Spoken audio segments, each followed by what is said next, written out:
ఇండియాలో లాక్డౌన్ వస్తుందా? వైరస్ చాలా ఉందా? మళ్ళీ రోగుల సంఖ్య పెరిగే ప్రమాదం ఉందా?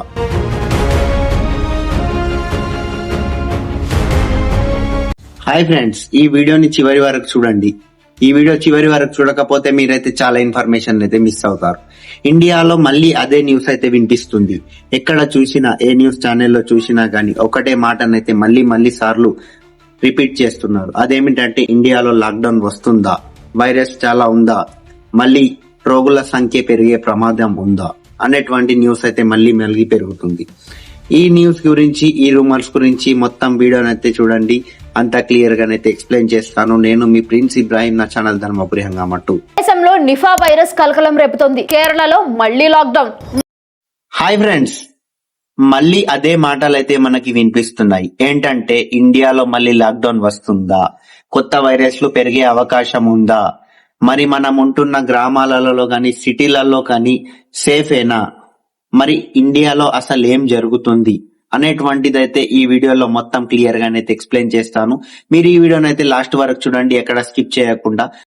ఇప్పుడు మీడియాలో ట్రెండ్ అవుతున్నటువంటి విషయం ఏమిటంటే ఇదొక కొత్త వైరస్, ఇదొక కొత్త వేరియంట్ అని అయితే చెప్తున్నారు. కానీ నిజానికి ఇదొక వైరస్ కాదు, ఇదొక వేరియంట్ కాదు. అసలు నిజం ఏమిటంటే ఇది కేవలం ఒక చిన్న వ్యాధి మాత్రమే. ఇప్పుడు మీడియాలో ట్రెండ్ అవుతున్నటువంటి విషయం ఏమిటంటే ఇదొక కొత్త వేరియంట్, ఇదొక కొత్త వైరస్ అని చెప్పేసి అయితే చెప్తున్నారు. కానీ వాస్తవానికి ఇదొక కొత్త వైరస్ కాదు. ఇప్పటికే ఉన్నటువంటి వైరస్లలో కొన్ని మార్పులు, ఆ మార్పులు ఏమిటంటే దగ్గు, జలుబు, జ్వరం, ఇవి మాత్రం ఎక్కువ కనిపిస్తున్నాయి. కానీ కోవిడ్-19 లాగా చంపే స్థాయిలో మాత్రం ఈ వైరస్ లేదు అని చెప్తున్నారు. ఇప్పటికీ చంపేటటువంటి వైరస్ కూడా కాదు అని చెప్పేసి అయితే అందరైతే అంటున్నారు. కానీ చిన్నగా మొదలైనప్పటికీ పెద్దగా మారి ప్రమాదంగా మారినటువంటి సందర్భాలు మనం చూసాం. కాబట్టి అందరిలో భయం అనేటువంటిది పెరుగుతుంది. అసలు ఎన్ని దేశాలలో ఈ వైరస్ అనేటువంటిది పాకింది? ఇప్పుడు ఇది వైరల్ న్యూస్. ఇప్పటిదాకా కొన్ని ఏషియా దేశాలు మరియు కొన్ని యూరప్ దేశాలలో ఈ వైరస్ అనేటువంటిది కేసులు నమోదయ్యాయి. కానీ ఎక్కడ డెత్ రేట్ లేదు, ఎక్కడ కూడా ఈ రోగులతోటి హాస్పిటల్ అనేటువంటివి నిండిపోలేదు.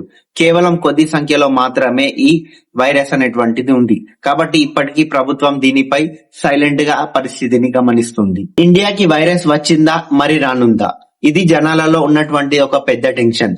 కానీ ఇండియాలో కొన్ని కేసులు మాత్రమే ఇప్పుడైతే నమోదై ఉన్నాయి. కానీ విదేశాల నుంచి వచ్చేటటువంటి వారి వల్ల ఇండియాలో వైరస్ వచ్చే అవకాశం అంతంత మాత్రాన ఉంది. కాబట్టి ఎయిర్పోర్ట్ లో చెకింగ్, హెల్త్ డిపార్ట్మెంట్ అలర్ట్ అయిపోయింది, సైలెంట్ మానిటరింగ్ అనేటువంటిది జరుగుతుంది. కాబట్టి ఇండియాలో మనం మాత్రం సేఫ్ ఉన్నామనే చెప్పుకోవచ్చు. మళ్ళీ లాక్డౌన్ వస్తుందా? ఆఫీసులు క్లోజ్, స్కూల్ బంద్, లాక్డౌన్ అనేటువంటి వాటి మీద ప్రభుత్వం ఇప్పటి వరకు ఎలాంటి అఫీషియల్ ఆర్డర్ అనేటువంటిది లేదు. ఎందుకంటే వైరస్ తీవ్రత తక్కువగా ఉంది. ఇండియాలో చాలా వరకు పరిస్థితి కంట్రోల్లో ఉంది మరియు హాస్పిటల్స్ ఎక్కువ ఏంటంటే ప్రెషర్ లో లేవు. కాబట్టి లాక్డౌన్ వస్తుంది, మళ్ళీ ఇండియా స్టాప్ అవుతుంది అని అనుకోవడం అబద్ధం. కానీ పరిస్థితి మారితే నిర్ణయాలు కూడా మారొచ్చు. ఎప్పుడేం జరుగుతుందో ఎవరు కూడా ఊహించలేరు. ఇప్పుడు మనం ఏం చేయాలి? భయంతో కాదు, బుద్ధితో ముందటికెళ్ళండి. జ్వరం, దగ్గు లాంటివి వస్తే నిర్లక్ష్యం చేయకండి. అలాగే బస్సులలో, రైళ్లలో ప్రయాణించేటప్పుడు మంది ఎక్కువ ఉన్నటువంటి చోట్లలో కానీ మాస్క్ ధరించడం మంచిది.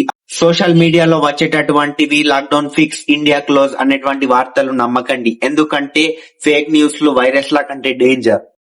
Thank you so much friends. ఇప్పటికీ ఇండియా సేఫ్, లాక్డౌన్ భయం అవసరం లేదు. కానీ మీరు జాగ్రత్తగా ఉండండి, అప్రమత్తంగా ఉండండి. నిజాన్ని తెలుసుకొని ముందటికి సాగండి.